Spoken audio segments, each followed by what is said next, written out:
Pension बहाल करो, पुरानी पेंशन बहाल करो। आज तक किसी पे के मिशन जब भी होता है, ये होता है जो बाद में आता है, नए बच्चे होते हैं, उनको एडवांटेज मिलता है। दिल्ली में हमारा एक नवयुवक हुआ है, शेयर लीडर है अजय वीर, हालांकि इसकी तो पुरानी पेंशन होगी जब तक मेरा ख्याल है। ललिता तेरी भी पुरानी पेंशन है। मैं ये कहना चाह रहा हूँ, इंडियन इंस्टीट्यूट, अभी मैंने सुना उनका भाषण एग्रीकल्चर वाले, आपका दिल्ली में काफी सालों से एज ए टीचर नौकरी करता रहा हूँ और यूनियन का कार्य करता रहा हूँ। इस वक्त ये जो इकट्ठे हुए लोग सबसे झूठमंद, सबसे ईमानदार और सब दिल से ईमानदारी से इकट्ठे हुए हैं। इसलिए संख्या की चिंता मत करो भैया, 30 आए हैं, 200 आए हैं, 100 आए हैं, इससे फर्क नहीं पड़ता, क्योंकि आपका संघर्ष एज ए पॉलिटिशियन नहीं है, आपका संघर्ष जो है आने वाले पीढ़ियों के लिए है। और मुझे पूरी उम्मीद है ये सरकार जो अब आपके सामने है, चाहे वो दिल्ली की हो या भारत की हो, किसी राज्य की हो, हम किसी पार्टी के गुलाम नहीं हैं। हमारा किसी पार्टी से कुछ लेना देना नहीं है। हमारा लेना देना है अपने कर्मचारी चपरासी से लेके और जो अपने से नीचे वाला हितों का ख्याल रखता है उसका ख्याल रखें। मैं तो केवल ये बताने के खड़ा हुआ हूँ कि शिक्षक हमारे तो नवाज साहब या ये अजीब जितने भी लोग आए हुए हैं, अशोक यादव भी आए हुआ था टीचरों में से, प्रेम जी कहाँ गए? जो अखिल भारतीय, मेरा नाम डॉक्टर नरेंद्र यादव है। मैं केंद्रीय विद्यालय नंबर 1 पटियाला से आया हूं, पंजाब से। हमारा चंडीगढ़ रीजन के जनरल सेक्रेटरी साहब हमारे साथ खड़े हैं, सांगा जी हमारे अध्यक्ष साहब खड़े हैं, हमारे MB अग्रवाल जी हमारे राष्ट्रीय जनरल सेक्रेटरी हैं, और हमारे सभी साथी जो आए हैं दूर दूर से, अलग अलग प्रदेश से। ईश्वर सिंह जी आए हैं KV 31 से, चंडीगढ़ से। तो मैं सभी का, हमारा एक ही मुद्दा है कि देखिए सभी संस्थाओं में सभी भारत सरकार के जितने भी MP हैं, MLA हैं, सबको एक मुद्दा मिलता है रिटायरमेंट के, चाहे वो कितना भी टाइम रह जाए, एक योजना रह जाए तो उनका पेंशन लागू हो जाता है। तो हमारे क्या शिक्षा वर्ग और सेंट्रल गवर्नमेंट एम्प्लॉयज 35-35 साल की सर्विस देने के बाद भी क्या पेंशन का अधिकारी नहीं है? क्या उनकी आत्मा यहाँ रो रही है? ये हमारे MLA MP को सोचना चाहिए। और पूरे गठन किया है टीम का जी, हमने टीम का जो गठन है वो कुछ नहीं है, सब दिखावा है, टाइम पास करने का स्कीम है। असल में जो हमारा मुद्दा है उसको भटकाने का है। देखिए, जब तक कर्मचारी अगर उनकी नीयत साफ है तो ये कमेटी बैठाने की आवश्यकता नहीं है। आप मोदी सरकार कहती है कि बहुत अच्छा कार्य कर रहा है, देश आगे बढ़ रहा है। अरे आप अपने नागरिक को तो नीचे बैठाते जा रहे हैं, कहां से देश आगे बढ़ेगा? तो ये जो योजना है, हम मोदी सरकार से यही रिक्वेस्ट करेंगे कि आप किसी भी देश की उन्नति है किसी भी शिक्षक के साथ चलती है। अब जापान जैसा देते हैं यहाँ परिभाषा सब स्कूलों में। आप जापान का देखिए, टीचर को VIP ट्रीटमेंट मिलता है, टीचर को किसी लाइन में खड़ा होने की आवश्यकता नहीं है। हमारा वर्ग क्या है? हमारे को क्या नीचा दिखाने के लिए हम यहाँ आने की जरूरत होती? क्या हमारी सरकारें सोचती तो आज हमें यहाँ धरने की आवश्यकता होती? नहीं। मुझे एक बार फिर भी मोदी साहब के ये कानों तक पहुंचे ये सब बात, कि वो खुद अगर अच्छे हैं तो हमारे पूरे भारतीय संगठन का, हमारे एसोसिएशन का, जो हमारे सेक्रेटरी साहब हैं, हमारे प्रेसिडेंट साहब हैं, हमारे जनरल सेक्रेटरी साहब हैं, जो सभी आए हैं अलग अलग प्रदेश से, अलग अलग रीजन से, हमारा सरकार से यही अनुरोध है कि एक बार मोदी सरकार इन बातों को ध्यान से समझे और 2024 में अपनी विजय अगर वो घोषणा करना चाहते हैं तो ये पूरा शिक्षक वर्ग भी उनके साथ खड़ा है और आने वाली सभी पीढ़ियों को उनके साथ खड़ा कर देगा। हम इस चीज की प्रेरणा लेते हैं। जय हिंद। नीलकमल। मैं गोविंद प्रसाद अरजरिया, उप महासचिव अखिल दिल्ली प्राथमिक शिक्षा संघ से हूँ। हमारे कर्मचारियों को 2004 में तत्कालीन सरकार, अटल बिहारी वाजपेयी की सरकार थी, उन्होंने इस मंशा से नई पेंशन स्कीम लागू की थी कि हमारे कर्मचारियों का हमें भार नहीं होगा और मार्केट के हिसाब से हम अपने कर्मचारियों को उसका लाभ दे सकें। लेकिन ये दाव उनका उल्टा पड़ गया है और कर्मचारी जो आज के समय रिटायर हो रहा है, जो पुरानी पेंशन वाला रिटायर हो रहा है, उसको जीविकोपार्जन के लिए, गुजारा भत्ता के लिए पर्याप्त राशि मिल जाती है। कि जो नई पेंशन स्कीम में जो रिटायर हो रहे हैं उनको ऐसा भी पैसा नहीं मिल रहा है कि उनके कम से कम सब्जी भाजी भी ले सके। जीविकोपार्जन तो बहुत बड़ी बात है, परिवार का संचालन बहुत बड़ी बात है। तो इस पुरानी पेंशन बहाली के लिए हम लोगों ने फिर से संघर्ष किया है। ऑल इंडिया से सभी तरह के फेडरेशन आज एक मंच पर आकर के और ये मांग कर रहे हैं कि हमारी पुरानी पेंशन स्कीम को लागू किया जाए। एक नेता, एक विधायक, एक पार्षद एक बार चुन करके आता है, 6-6 बार चुन करके आता है, 6-6 बार पेंशन दी जाती है। कर्मचारी अपना पूरा जीवन और पूरा युवा अवस्था, जवान आता है, बुढ़ा रिटायर होता है, उसके बाद उसको जीविकोपार्जन के लिए कोई संसाधन नहीं। बड़ा शर्म की बात है सरकार के लिए, शर्म की बात है इस तरह की प्रशासन की व्यवस्था के लिए।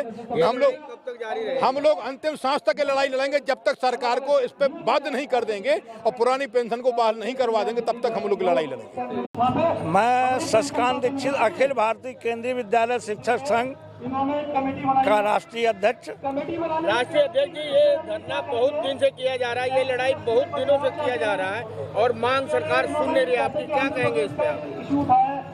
सरकार को सुनना पड़ेगा और 24 के चुनाव के पहले इनको देना पड़ेगा। अगर नहीं देंगे तो आपके माध्यम से ये मैं कहना चाहता हूँ कि ये शिक्षक हैं, ये चाणक्य वंशज हैं, इनकी गोद में सृजन और प्रलय दोनों ही पलते हैं। अगर सरकार को अपना भविष्य चाहिए तो पुरानी पेंशन लागू करनी पड़ेगी। लागू होता है तो अगला कदम क्या होगा? अगला कदम तो वोट नहीं। एक तो इन्होंने बता दिया कि पेंशन नहीं तो वोट नहीं, और दूसरी चीज हम सारे लोग बैठ के जो जितने केंद्रीय कर्मचारी संगठन हैं विभिन्न विभागों के, हम बैठकर पुनः एक नई रणनीति तय करेंगे अब हमको आगे क्या करना है। अगर नहीं पेंशन बहाल होती है तो क्या स्कूल में आप लोग पढ़ाते हैं तो क्या इस बच्चों को भी यही सलाह देंगे क्या? जी नहीं, हमारा कर्तव्य है इस बच्चों के भविष्य को बनाना। हम अपने कर्तव्य को समझते हैं, लेकिन हम बच्चों के अभिभावकों के माध्यम से जनमत तैयार करेंगे कि हमारे सरकार मेरे साथ ये सरकार जो है गलत व्यवहार कर रही, गलत आचरण कर रही है। इसलिए आप सब जितने भी पेरेंट्स हैं वो हमारा साथ दें। सतीश कुमार हूँ। दिल्ली के जंतर मंतर में पुरानी पेंशन बहाल करोगे लेके आप आए हैं, क्या कहेंगे इसके बारे में? मैं चाहता हूँ जी, नेता अपनी जेबें तो भर रहे हैं और अपने कर्मचारियों के लिए कुछ नहीं दे रहे। ये बड़ी शर्म की बात है कि सरकार का एक सोशल रिस्पॉन्सिबिलिटी बनती है कि अपने कर्मचारियों को वो कम से कम पेंशन दे जो कि पहले से लागू होती आ रही थी। सरकार अच्छी सरकार कहते हैं कि अच्छे दिन आएंगे, अच्छे दिन कहाँ से आएंगे? अच्छे काम नहीं कर रहे, अपने कर्मचारियों को बुढ़ापे में निसहाय बेसहारा छोड़ रहे हैं, जो कि हम अपनी सरकारी सेवा में इसलिए आए थे कि हमारे को बुढ़ापा हमारा सुरक्षित रहेगा। लेकिन आज वो स्थिति आ गई है कि हमें भी पुरानी पेंशन स्कीम नहीं मिल रही है। हमारे जो भाई हैं, हमारे बच्चे हैं, वो उनका भी जो भविष्य है वो खतरे में नज़र आता है। अच्छे दिन कहाँ से आ गए? जो हमारे सरकार के नेता हैं वो केवल अपने लिए तो अपनी जेबें भर रहे हैं, अपनी पेंशन। क्या नाम है आपका? सतीश कुमार नाम है, मैं हरियाणा गवर्नमेंट टीचर एसोसिएशन से जुड़ा हुआ हूँ। और मैं चाहता हूँ कि जब हमारे मीडिया कर्मी भी इस बात को ज़्यादा से ज़्यादा, क्योंकि उनके भी बच्चे हैं, उनके भी भाई भतीजे और बच्चे आगे आएंगे तो वो कहाँ से वो क्या करेंगे? और आम जनता, हम आम नागरिक हैं। यदि सरकार एक इंजन है तो जो सरकारी कर्मचारी एक आम नागरिक, वो हम एक कर्मचारी हैं तो हम उसके एक पहिया हैं कम से कम। सरकार का जो इंजन चलता है तो इंजन पर तो खर्च कर रही है, लेकिन जो कर्मचारी एक पहिया है, जो पहिया के बगैर उनकी सरकार नहीं चलेगी। तो मैं चाहता हूं कि सरकार इस बारे में ज़रूर सोचे कि हम भी एक सरकार का हिस्सा हैं और हमारे लिए वो बिल्कुल नहीं सोच रहे। क्योंकि जब सरकार के पहिए, वो इंजन को तो मजबूत बना रही, लेकिन पहिए जो कि एक कर्मचारी उनका पहिया है, सरकार को चलाएगा। लेकिन और सरकार का एक फर्ज भी है कि वो अपने कर्मचारियों के लिए, अपनी जनता के लिए, आम लोगों के लिए कुछ सोचे। और वे तो देखो अच्छे अमीर होते हैं, लेकिन जो आम आदमी है, एक आम कर्मचारी है, सरकार का कर्मचारी, उसको बुढ़ापे में ज़रूर इसकी ज़रूरत पड़ेगी। तो इसलिए हम ये सरकार के खिलाफ लड़ रहे हैं, अपनी आवाज़ उठा रहे हैं, ताकि हमने बुढ़ापे में सड़े नहीं। बुढ़ापे में हम आवाज़ भी नहीं उठा पाएंगे, वहाँ आप भी नहीं पाएंगे। तो मैं अंदर पाए हैं आप पुरानी पेंशन बहाल करोगे, क्या कहना चाहेंगे इस बारे में? इस बारे में हमारा संघर्ष बहुत लंबे समय से चल रहा है। अखिल भारतीय प्राथमिक शिक्षक संघ, अखिल दिल्ली प्राथमिक शिक्षक संघ लंबे समय संघर्ष कर रहे हैं। इस बार हमने यूनाइट होने की कोशिश की है कि जितने भी ऑल इंडिया के संगठन हैं, all India primary teacher federation, all India secondary teacher federation, all India federation of teacher organisation, all India Christian teachers federation, हम सारे इकट्ठे होकर और बहुत सारे संगठनों के साथ एक मंच पर हम आए हैं और हम अंतिम लड़ाई के लिए तैयार हैं। हमें इसमें आंशिक सफलता मिली है, कमेटी बनी है, लेकिन हम कमेटी से संतुष्ट नहीं है। हम चाहते हैं कि restoration of old pension scheme पूरी, हमको वही की वही चाहिए।